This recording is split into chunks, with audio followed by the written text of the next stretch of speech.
인천지검이 형사소송법상 이 사건을 수사할 수 있는 권한은 없습니다. 그런데 인천지검이 이 사건을 가지고 와서 형사 5부, 옛날로 치면은 특수부죠.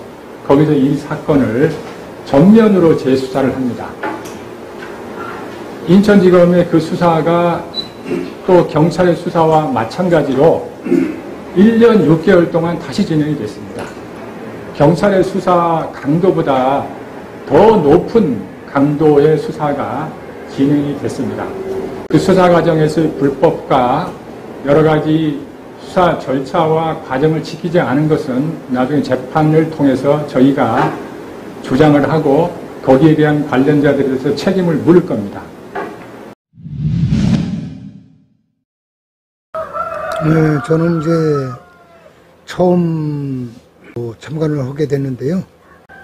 지금 너무나 황당한 것이 여태까지 몇 년 동안 조사를 했으면서 경찰에서 혐의 없음으로 한 거를 굳이 부천도 아니고 인천검찰에서 여태까지 진행했다는 것도 웃기는 거고, 그리고 지금 부천 법원에서 재판을 오늘 진행했는데 또 부천지검 검사가 하는 것이 아니고 인천지검 검사가 또 와서 한다는 것도 또 아이러니하고, 그리고 또 그것을 이의제기하니까 그 판사님이 그럼 또 다음번에는 못 오게 하겠다, 참석을 못하게 하겠다, 이것도 또 한심스럽고. 그게 저거랑 똑같은 거예요. 얼마 전에 그 이재명 대통령에 대한 그 성남 FC 그 관련한 재판을 하는데도 그 파견된 검사가 와서 재판하는 거를 지난번에 이제 법무장관이 바뀌었잖아요. 이제 정성호 법무장관이 바뀌면서 그거는 이제 불법이니까 그래서 다 원대 복귀해라 이렇게 얘기를 했다고 하는데, 그래서 그 성남 그 FC 그 재판에서도 그렇게 파견된 검사가 거기에 있어서 이제 재판장이 이제 그렇게 조치를 했다고. 내가 지금 얘기하는 게 그거와 똑같은 그죠. 그런 이제 희한하게 왜 그런 일들을 하냐 이거죠. 그리고 지금 1년도 아니고 2년도 아니고 몇 년 동안 이걸 끌어왔다는 것도 참 웃기는 거고, 그리고 또 그 판사님이 하시는 말씀이 이게 1년에 끝날 것도 아니고 1년, 2년, 3년, 4년 계속 갈 수도 있다는 거거든요. 그러면 엄한 사람 데려다 놓고 1년, 2년, 3년 그냥 몇 년이 갈지도 모르는 이런 행위들을 한다는 게 참 웃기는 거고, 나는 여태까지 내가 입장을 표명을 안 했는데 이제는 그 정화영 전 시장이 진짜 내 무고함을 밝히면서 다시 본연의 업무를 할 수 있도록 제가 필히 도울 겁니다. 그 재판관, 그 판사 그 말처럼 이게 1년이 될지 2년이 될지 모른다고 이제 공식적으로 그렇게 얘기를 하는데, 그렇게 한없이 이렇게 가는 거 그것도 그렇고, 처음에 지난번 그 기자회견 때 이제 들었던 얘기가 경찰에서 처음에 조사를 그렇게 했는데 다 이제 무혐의 처리했단 말이에요. 혐의가 없다고. 근데 인천지검에서 이걸 가져갔어요. 인천지검에서 이걸 가져가서 기소를 하려고 영장 청구를 했는데 영장이 다 기각됐단 말이에요. 그런데도 이제 불구속 기소를 했어요. 그래서 지금 재판이 열리는 거고. 참 이런 걸 보면 그 이재명 그 성남 그 대장동 사건하고 똑같아요. 저는 그렇게 생각을 해요.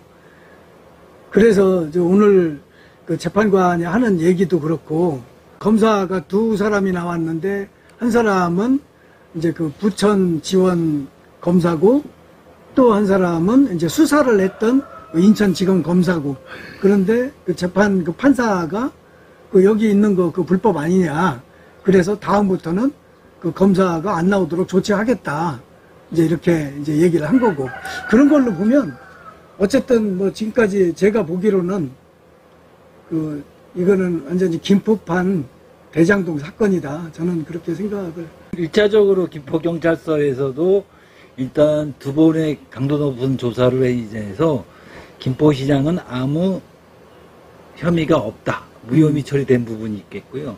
그러니 그 최재형 감사원의 진짜 강도 높은 감사도 김포시장은 아무 혐의가 없다. 그리고 일부 뭐 직원들의 서류 오류 정도에 밝혀진 것밖에 하나 없었다고 얘기는 들어나가 좀 있었거든요. 그렇기 때문에 이거는 전적으로 정치 검찰들의 손에서 지금 3년 동안에 지고 있다가 막바지에 인천지검에서 부천지검으로 넘기지 않았는가 이런 거고요. 주민들 수건 사업을 처리하려 했던 문제인데 이거를 반대급부적으로 뇌물 받아서 해준 거다 이런 식으로 처리하는 거 보면 전적으로 그러니까, 제2대장정이 아닌가 하는. 그러니까 우리 뭐 다 똑같죠. 이제 처음부터 이제 농민운동하고 좀 그러면서 이제 누구보다도 잘 아는 사람인데 그런 사람이 이제 그런 비리를 이렇게 저질렀다고 하는데 처음에는 나도 이제 그렇게 생각을 했어요. 야, 이게 정치권으로 들어가더니 정치를 하더니 사람이 변하는구나. 이제 잠깐 이제 오해를 좀 한 적이 있었는데 지난번에 이제 그 기자회견 때 이제 가서 이제 기자회견 때도 바쁜데 도대체 내가 아는 사람이 그 진짜로 이런 비리를 저질렀는지 확인을 좀 하는 차원에서 이제 가봤어요.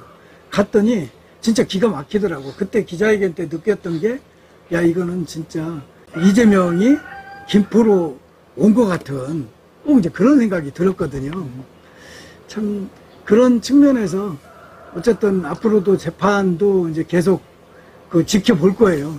계속 한번 지켜보고 그리고 옛날에는 이제 한마디만 더 하면 옛날에는 뭐 암이 걸린다거나 뭐 교통사고가 난다거나 이러면은 이게 먼 남의 일처럼 생각되고 그랬는데 이게 아주 뭐 주변에서 일상적으로 일어난단 말이에요. 암 환자들도 주변에 많고 가족 중에도 많고 뭐 교통사고도 이제 뭐 아주 매일매일 일어나고 있고 이게 일상화에서 일어나는 건데 우리가 뭐 TV에서 뭐 얼마 전에 뭐 윤석열이 이렇게 이제 탄핵되고 지금 감옥에 있지만 그러면서 이렇게 점점 하나씩 밝혀지고 있는 게 이제 그 검찰들이 이렇게 지금까지 해왔던 이런 일들이 하나씩 이렇게 이제 밝혀지고 있단 말이에요. 그래서 남의 일처럼 느껴지던 그런 검사들의 그런 문제가 우리 주변에서 바로 내 주변에서 이렇게 일어나고 있구나. 아주 뭐 이런 생각을 하다 보니까 아주 막 섬찟하더라고요. 저 역시도 마찬가지예요. 정 시장이 뇌물 사건에 연루되고 나서부터 저도 마음이 좀 편치 않았는데 쭉 이제 지금 시정을 보니까 전혀 내가 걱정하고 있던 거하고 정반대이기 때문에 저는 이 순간부터 우리 정하영 전 시장을 다시 현 시장으로 만들기 위해서 저는 최선을 다할 것을 내 스스로 맹세를 하고 있습니다. 그 대목도 생각이 나요. 이제 그 전에 이제 정하영 시장이 이제 한참 농민운동 같이 할 때 이렇게 보면 얼마나 깐깐했어요. 그래가지고 물론 정도 많았지만 아주 원칙적이고 너무 깐깐하고 이래서 사람들한테 미움도 많이 받았다고. 특히 이제 옳지 않은 거를 불의에는 선배도 없었어. 그렇게 옛날 한참 수매 싸움하고 그럴 때도 보면은 지역 선배들도 쩔쩔매고 막 이랬단 말이에요. 이제 그런 게 이제 시장을 하면서도 똑같이 그렇게 했나 봐요. 이제 저한테 이렇게 들리는 얘기를 보면 어쨌든 그 사람들이 아무리 가까운 사람들이 가서 시장 하면은 시장실로 얼마나 많은 사람들이 찾아왔겠어요. 그런데 아닌 건 아니고 이러다 보니까 사람들한테 미움도 받고 오해도 받고 좀 이랬던 것 같은데 나는 그런 사람이 저렇게 뇌물을 받았다고 하니까 야 이건 변해도 이거는 이제 한참 변한 거다 이건. 그러면서 저도 이걸 이 사람하고의 관계를 이게 어떻게 앞으로 해야 되는 건가 고민이 참 많았는데 지난번 4월 21일 날에요. 그 기자회견 했던 게 그날 쭉 이렇게 정화영 그 시장이 이제 하는 얘기 듣고 그 옆에 이제 그 변호사가 이제 하는 얘기 듣고 야, 우리가 아는 정화영이가 맞구나. 예, 지금까지 정화영 시장하고 같이 농민운동을 이렇게 해왔던 셋이서 모여서 오늘 재판에 갔다 오면서 좀 차 안에서도 참 많은 얘기들을 좀 했는데 이제 정화영을 그 아는 사람들한테 좀 이런 소식을 좀 전해줬으면 좋겠다. 그렇게 해서 좀 이렇게 영상을 좀 한번 만들어 봤습니다. 네, 예. 고맙고요. 고생하셨습니다. 네, 고생하셨습니다. 예, 수고하셨습니다. 네.